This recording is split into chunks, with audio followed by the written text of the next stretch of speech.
કિંજલ દવેના લગ્નને લઈને અનેક લોકોએ પોતપોતાના મંતવ્યો જણાવ્યા, પણ એક જાણીતી મહિલાનું આ વક્તવ્ય જોઈને તમને પણ આશ્ચર્ય થશે. સમાજમાં પોતે મોટિવેશનલ સ્પીકર હોવાનો દાવો કરતા આ બહેન કેવી બે મોઢાની વાતો કરે છે જે સોશિયલ મીડિયામાં વાયરલ થઈ રહી છે.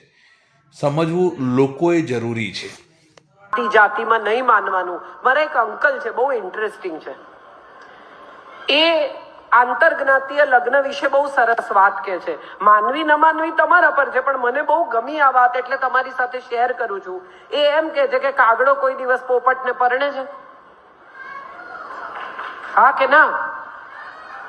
મોર કોઈ દિવસ હંસ જોડે લગ્ન કરે છે? સિંહ કોઈ દિવસ હરણને પરણે છે? પ્રાણીને પણ ખબર છે કે પોતાના જેવાની સાથે જ ગોઠવાઈ શકાય, તો માણસને કેમ નથી સમજાતું? એ સવાલ તમારા સંતાનોને તમારે સમજાવવાનો છે.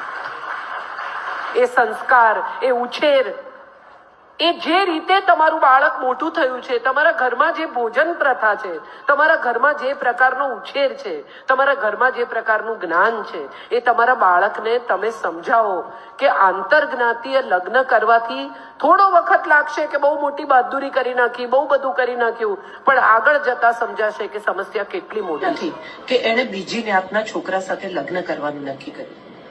કિંજલનો વાંક એ છે કે સફળ છે, નાની ઉંમરે સફળ છે, અને માટે એ ચર્ચામાં છે.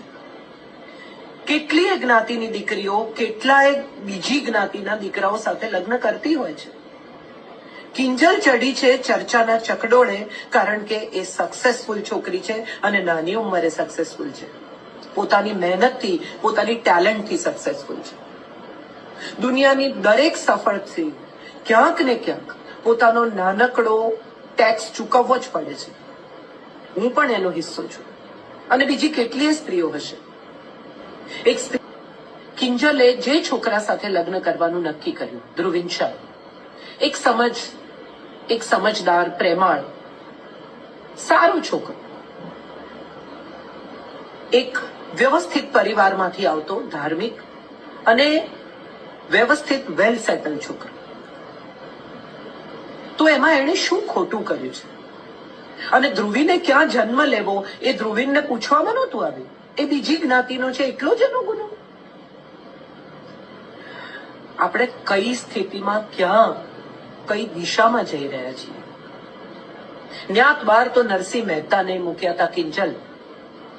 આજે એને આદિ કવિ માનીને આપણે સૌ એમનો આદર, એમની પૂજા કરીએ છીએ, એમના પ્રભાતિયા ગાઈએ છીએ. It's all right, it's your life. તારે જ નક્કી કરવાનું છે કે તારે શું કરવું.